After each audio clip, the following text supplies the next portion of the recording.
your first team meeting in this room.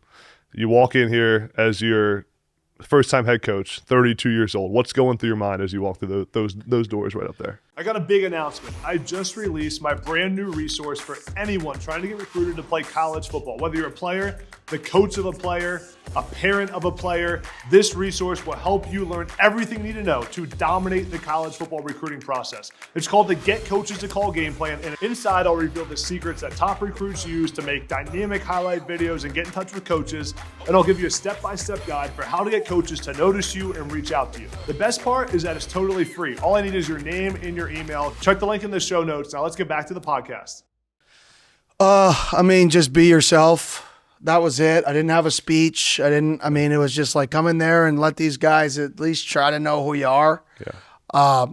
And go from there. There wasn't really, a lot of people come in and they have like what their sayings are, what their plan's going to be. And I didn't really have all that. It was more like, okay, I want to go in and see the situation we're in, and I want to build relationships with the guys. So it was very, I think I kicked my shoes off because my heel in my shoe, I hate. Yeah. I'm a very comfortable guy. I don't like wearing. Got the Uggs on. I got the Uggs on today. I like to be comfortable. Yeah. And I kicked my shoes off in the meeting. I think it threw people off. Yeah. That it was just, not a lot of just genuine. I would say that's what I wanted. I wanted to meet the guys in just in a genuine way, not I'm coming here to be your dictator. Because I'm coming here to try to build something with a group of people.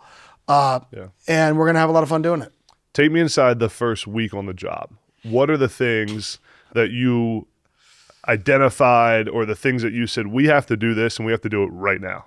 Yeah, I thought we had to change kind of a standard of being early and bringing a pen to meetings and all these little things. I felt like we had to kind of set a very high standard for, and we had to kind of change a little bit of, just the comfort that people had in the building in terms of what they could or couldn't do. And then I thought we had to bring some energy. Yeah. I thought it was like, man, people weren't smiling around the building. Like there wasn't the genuine oh great, you get to walk into the building.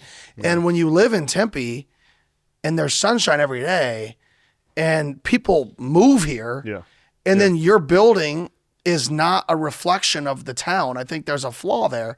Yeah. When I took over this job here, I said, you know what? We need to be a reflection of the city. Mm-hmm. This is a lifestyle city. Mm-hmm. If this is a city built on the Phoenix or the Waste Management Open that's happening right now, right? Car shows, Super Bowls being here, like Old Town Scottsdale. Yeah. If we're not building our brand in conjunction with where we live, then something's wrong. And that's excitement and smiling and happiness and fun. And that was kind of the vision was I want to build our program in conjunction with what this city was built off of. Your introductory press conference went viral just for your passion, your emotion, and knowing you, I would venture to say you probably didn't have that much prepared. That was just you being raw. What went into that press conference? Like you just said, raw. I probably practiced my press conference to be the head coach at Arizona State 2,000 times in the car. I kid you not. From when I was 19 to maybe even more. Yeah. I talk to myself. I'm a little crazy. So I would drive in the car and I would talk to myself about my press conference to be the head coach. And I got up there and nothing was my press conference that I talked about in the car. And it was just a raw emotion, seeing my family there, seeing somebody who was at my wedding, who was there. I didn't even know he was going to be there, but he's a local high school coach. Yeah. All that stuff was just like, whoa, this is a dream come true. Yeah, that's awesome. I want to back up a little bit to, we'll talk about your career, but just how you actually got the Arizona State job. And so much of my viewership is football fans that are trying to see the inside part of the game or the sport that they haven't seen before. So what was the moment where you first realized that, hey, this may actually be attainable to get the head coaching job at Arizona State? And what was the process like? Like, take us through the inside process of interviews, conversations. What's it look like to actually get offered the head coaching job? Yeah, for us, we were a really good football team over at Oregon at the time. Bo Nix was there. We were going on a really good tear offensively. Weeks 3. Throughout really the end of the year, even the last game we scored 30-something points. We were on a tear. Rolling. And I got a call when obviously they had a change here. I was like, okay, well, I'm an Arizona dude. Yeah. Like, we're on a tear. Yeah. If we keep winning, I got a chance at this thing.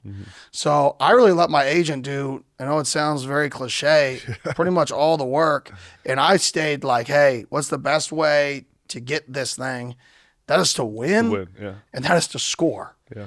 And I put more time and more effort than I thought I could into those two things because I knew if we had success, people want to hire success and winning. And I knew if we did that, I would have a strong chance to get it.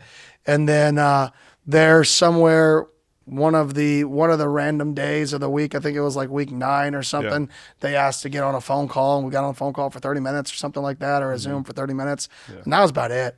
But I didn't get offered the job until after the game. I literally got done with the game.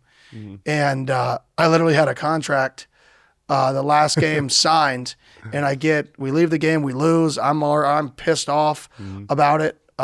Literally, I'm upset. I'm down there with Bo talking about the game, and I don't even have my phone yet.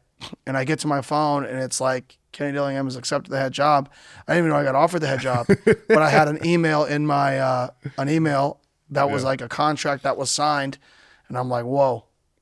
And they're like, plane's ready if you take it. And I'm like, holy cow, this is wild. My wife's there. My wife already knew before I knew. It was just a very surreal thing to kind of just happen at one moment, the emotions of like, man, we just lost this game. Not only did we lose, I may have lost the opportunity to get this job. And then it's like, whoa. Like, it's in your email 20 minutes later when I get back to my phone in my locker. Like, you're going right now. So then I walked around the locker room, told all the guys, hey, like, I don't know if this is out yet, but like, I just got offered this job, got on a plane and flew out here. Wow. I was going to ask you what the moment was like when you told your wife you got the job, but you're saying she knew before you even knew. Yeah, she knew because it was during the game. I don't know what point of the game they sent her a contract or the agent. I really have never talked to her about, to be honest, the like dynamics of how that worked or what timing of it. It was just a surreal. I knew I had a chance, and I knew like, man, I feel like I'm going to get this thing as long as we play well and go win.